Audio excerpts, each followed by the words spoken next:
Di awal film kita diperkenalkan dengan seorang pria bernama Nick. Malam itu saat asik minum di sebuah bar, tiba-tiba perhatiannya teralihkan oleh sepasang kekasih yang sedang berdebat, di mana si pria yang bernama Osgood mengajak kekasihnya untuk berumah tangga. Tapi kekasihnya ini selalu saja menolak dengan berbagai alasan. Perbincangan mereka berdua terhenti oleh kehadiran Nick yang tiba-tiba memaksa pasar Osgood untuk berdansa. Nick bahkan mempermalukan Osgood di hadapan kekasihnya dengan berhasil mencopot rambut palsu yang ia kenakan. Akibat gangguan itu, mereka memutuskan untuk pergi dari sana. Tapi Nick tak berhenti mengajar dan mempermalukan Osgood hingga akhirnya It's over. kejadian barusan membuat pacar Osgood kelepak-kelepak. Ia tak menyangka pacarnya bisa semasuk itu dan akhirnya memantapkan hatinya untuk menikah. Di waktu yang sama, di depan sebuah rumah sakit, terlihat seorang wanita yang mengalami luka parah akibat dianiaya orang tak dikenal. Ia pun segera dilarikan ke dalam untuk mendapatkan pertolongan pertama. Saat setengah sadar, wanita itu tak berhenti menggumamkan nama Nick. Jadi siapa Nick sebenarnya? Apakah benar ia hanya seorang pecundang? Nyatanya sebaliknya. Sehari-hari ia bekerja sebagai konsultan keamanan. Pagi itu ia mendapatkan seorang klien yang mengaku sebagai miliuner muda bernama Cyrus, di mana ia meminta untuk ditemani berjudi selama berada di Las Vegas. Nick pun sepakat untuk menemaninya sebentar malam. Dari sana Nick pergi ke sebuah restoran untuk sarapan. Namun saat di parkiran, ia kembali bertemu Osgood yang terlihat sangat bahagia. Yang ia sangat puas dengan akting Nick semalam. Yang jadi ternyata kejadian semalam hanyalah akting semata demi meyakinkan pacar Osgood kalau ia adalah pria sejati. Makanya dari itu, Osgood memberi Nick bayaran 2 kali lipat. Namun Nick bukanlah orang yang mata duitan. Ia menolak dengan halus bonus yang diberikan, karena sejak awal Nick hanya ingin membantu hubungan asmara teman baiknya. Saat sarapan, Nick berbincang dengan pelayan resto yang sudah sangat akrab dengannya. Ia bercerita memiliki sebuah mimpi di mana dia sangat ingin pergi ke sebuah kota kecil di Perancis dan menghabiskan hidup selama 5 tahun ke depan untuk bersantai. Tapi untuk mewujudkan impian tersebut, Nick memerlukan uang paling tidak 500.000 US dollar. Anyway, sebelum pergi dari sana, Nick diberitahu kawannya kalau Holly baru saja menelepon dan memintanya untuk mampir. Ternyata Holly adalah wanita sekarat yang tadi kita lihat. Entah apa hubungan mereka berdua, namun Nick dan Holly tampaknya cukup dekat. Di rumahnya siang itu, Holly mulai bercerita kronologi kejadian beberapa hari lalu, di mana ia baru habis pulang kencan di sebuah hotel. Tiba-tiba 3 orang tak dikenal memasuki lift dan memaksa Holly untuk ikut ke sebuah pesta, yang ternyata itu adalah jebakan. Di dalam kamar, Holly diperkosa oleh orang tak dikenal ini. Dengan begitu selesai, 2 orang bodyguard pria itu memukulinya agar tak berani mengadukan persoalan ini ke polisi. Sekarang Holly ingin menuntut balas dendam. Nick sendiri merasa iba, tapi juga agak kesal ke Holly yang masuk ke sebuah hotel yang sudah jelas-jelas adalah sarang dari para mafia. Bahkan jauh-jauh hari Nick sudah sering memperingatkannya. Pada intinya, Nick bilang harusnya Holly menyewa pengacara ataupun detektif untuk mengusut kasusnya dan bukan dirinya. Tapi kata-kata Nick tadi hanyalah sebuah bualan semata, karena ujung-ujungnya ia tak tega dengan apa yang menimpa Holly, dan diam-diam ia memutuskan untuk mencari tahu siapakah pelaku yang dimaksud. Nick kemudian pergi ke hotel tempat sebelah penginap. Di sana ia menemui teman lamanya bernama Millie. Nick meminta tolong untuk dicarikan pelaku yang Holly sempat jelaskan ciri-cirinya. I was with 2 large bodyguards. Get off at 4. Singkat cerita, sore itu keduanya kembali bertemu dan Millie berhasil menemukan apa yang Nick cari. Pelaku bernama Denny Marco. Dia adalah seorang anak pimpinan mafia besar di Italia. Ia menginap di kamar sekian dan juga memiliki 2 bodyguard yang cukup besar yang selalu bersamanya. Di akhir percakapan, Millie sebagai teman baik Nick cuma memberi saran agar dirinya jangan mencari masalah dengan Denny, karena ia jamin tak akan berakhir dengan mudah. Setelah mendengar nasihat itu, Nick kembali menelpon Holly dan bilang ia tak mendapatkan info apapun soal pelaku yang memperkosanya. Tapi Holly sudah kenal baik dengannya. Ia tahu kalau Nick bohong demi menutupi sesuatu. Makanya Holly kembali membeberkan fakta di mana malam itu saat setelah diperkosa, Denny menodongkan pistol ke kemaluannya hanya demi menunjukkan kekuasaannya sebagai seorang anak bos mafia. Holly juga mengingatkan bahwa dahulu ialah satu-satunya orang yang menerima Nick saat terpuruk.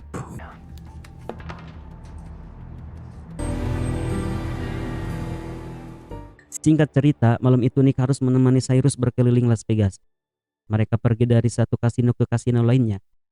Tapi sebagai seorang miliuner, Cyrus terlihat agak mencurigakan. Apalagi ia hanya berjudi di meja taruhan yang untuk kalangan kelas ke bawah. Tapi bagaimanapun juga, itu sudah menjadi bagian dari pekerjaan Nick. Di lain sisi, pikirannya malam itu sebenarnya lebih terganggu oleh kata-kata Holly di telepon tadi. Dan karena merasa berhutang budi, akhirnya Nick memutuskan untuk memberitahu Holly identitas pemerkosanya, serta nomor kamar hotel yang ia inapi. Tapi ujung-ujungnya, Holly kembali meminta lebih. Ia maunya balas dendam, dan Holly tahu betul, hanya Nick yang mampu membantai siapapun bahkan jika targetnya seorang bos mafia. Just for what, Holly? I want his nuts in my hands. I want my revenge, Nikki. Malam itu, Nick mendatangi kamar Danny mengaku sebagai teman dari seorang bos mafia Las Vegas bernama Baby. Ia pun diizinkan masuk dan berbincang dengan Danny soal permasalahan Holly. Tapi bukannya mengakui perbuatannya, Danny malah berpura-pura tak ingat apapun, bahkan mengancam balik menggunakan senjata api. Nick sebenarnya sangat ingin menyelesaikan semua persoalan ini secara baik-baik. Ia bahkan mencoba menenangkan dirinya dengan membayangkan cita-cita liburannya di Perancis. Tapi namanya kesabaran, ya ada batasnya.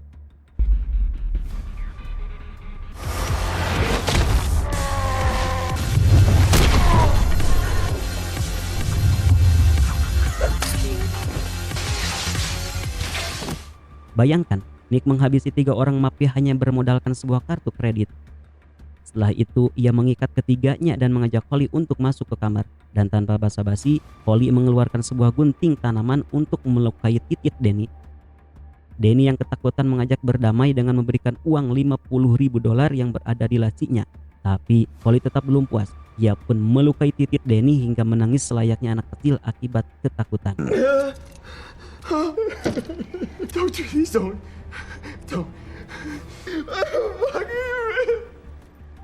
Malam itu juga Nick menyarankan agar Holly keluar dari Las Vegas karena Danny pasti akan menuntut balas dendam. Uang $50.000 tadi mereka bagi dua dan keduanya pun berpisah. Rencananya Nick juga akan keluar kota untuk bersembunyi sementara waktu.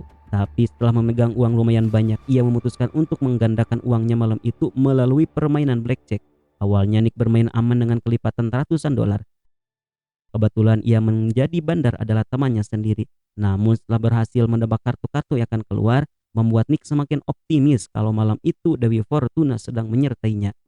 Dari tadinya main di kelipatan jutaan meningkat menjadi puluhan juta. Namun setelah bandarnya diganti, Nick memutuskan untuk berhenti sejenak. Lumayan ia sudah untung kurang lebih 120-an juta. Malam itu Cyrus juga berada di kasino yang sama. Tapi belum sempat ngobrol lama, tiba-tiba Nick kembali kepikiran apakah keberuntungan masih menyertainya. Karena penasaran, ia pun kembali ke meja judi dan benar saja, kemenangan demi kemenangan terus ia dapatkan. Orang-orang di sana bahkan merasa kagum akan kemampuan juri Nick yang kini telah memenangkan ratusan ribu dolar. Yang awalnya modalnya cuma $100, kini tip yang ia miliki berjumlah $506.000, nilai yang cukup untuk mewujudkan mimpinya liburan di Perancis.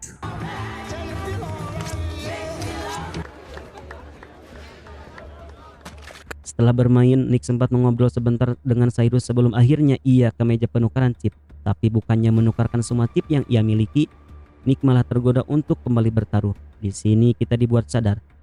Salah satu alasan Nick tak pernah bisa menggapai mimpinya adalah hobinya bermain judi.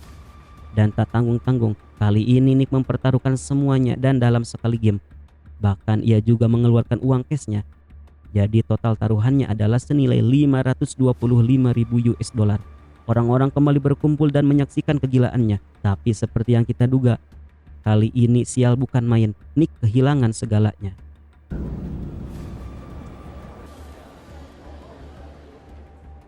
Sesaat setelah itu, ia ke kamar mandi, rasa penyesalan dan stres semuanya menumpuk dalam benaknya. Hingga akhirnya ia pun jatuh pingsan. Saat terbangun, Nick berada di ruang istirahat milik kasino. Terlihat Cyrus menemaninya sejak tadi. Setelah semuanya yang terjadi, Cyrus akhirnya mengungkapkan sebuah rahasia alasan mengapa ia menemui Nick sejak awal, di mana dia ingin diajari Nick cara bela diri ataupun teknik bertarung. Yang pada intinya, ia tak ingin hidup dalam ketakutan. Ia telah mencari berbagai orang yang masuk kualifikasinya dan hanya Nick lah yang memiliki itu semua. Bahkan, ia rela membayar senilai jutaan dolar agar Nick mau ikut dengannya. Asal kalian tahu, Cyrus sudah menjadi miliuner sejak umur 19 tahun. Kekayaannya ratusan juta dolar berkat kecerdasannya di bidang IT. Tapi bukannya senang akan tawaran itu, Nick malah marah karena Cyrus menyinggung kalau yang membuat Nick tak bisa keluar dari Vegas bukanlah kebiasaan judi, tapi rasa takut keluar dari kota yang ia sudah anggap sebagai kampung halamannya. Nick kemudian memutuskan untuk merenung sejenak di bar, tapi kali ini orang-orang utusan Danny akhirnya muncul. Tepat pada waktunya, kebetulan Nick sedang butuh pelampiasan stres. Dreaming of a white snow.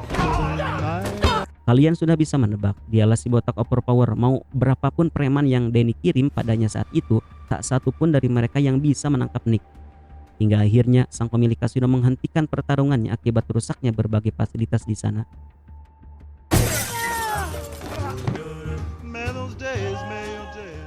Namun Nick langsung tunduk ketika sang bos mafia Las Vegas bernama Baby memanggilnya untuk sebuah pertemuan khusus. Mereka berdua saling menghormati sejak lama. Namun peraturan tetap peraturan. Nick dituduh telah merampok Danny plus membunuh 2 bodyguardnya. Padahal kita ketahui bersama Nick hanya melukai mereka. Singkat cerita, Nick pun dibawa ke sebuah ruangan khusus untuk disidang.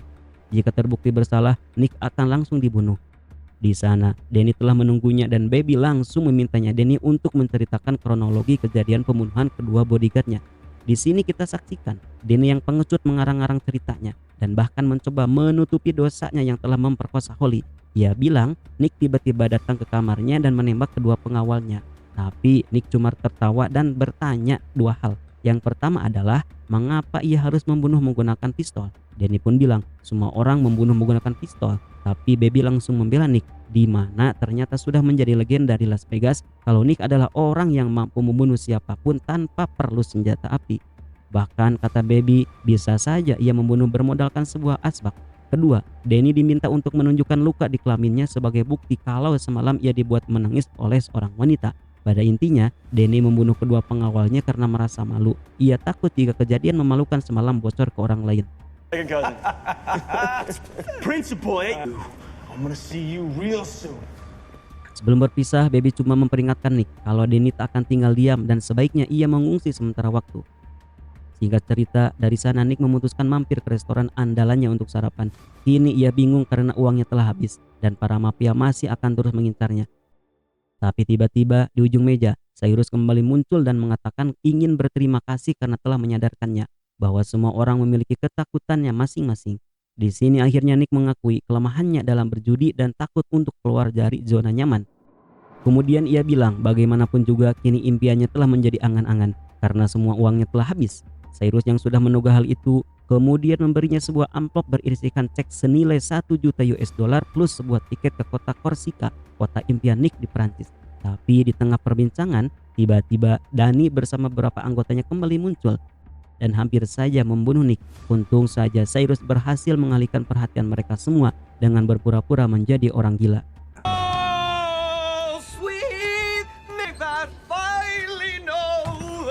Nick berhasil kabur dan bersembunyi di atas kanopi. Di tangannya terdapat sendok dan pisau makan. Ia kemudian menenangkan dirinya sebelum akhirnya langsung loncat untuk beraksi.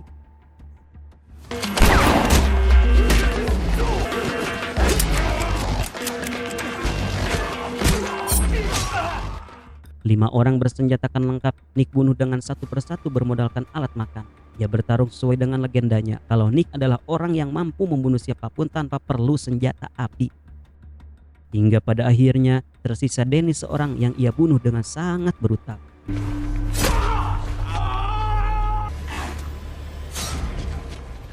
Saat naik ke mobil, Cyrus kembali menghampiri Nick dan memaksanya untuk menerima tiket dan uang yang ia hadiahkan. Nick mencoba menolak, namun Cyrus tetap ngotot karena walaupun terlihat simpel, Nick telah berhasil menghilangkan rasa takut di dalam hatinya. Friends? Don't ruin it. Merry Christmas, Nick. Dari sana, Nick mampir sebentar ke hotel untuk mengambil pakaiannya. Dengan sangat berhati-hati, ia keluar kamar dan kembali mengendarai mobilnya. Hingga terlihat ia berhasil keluar dari Vegas dengan selamat menuju kota impiannya. Dan dengan begitu, film pun tamat.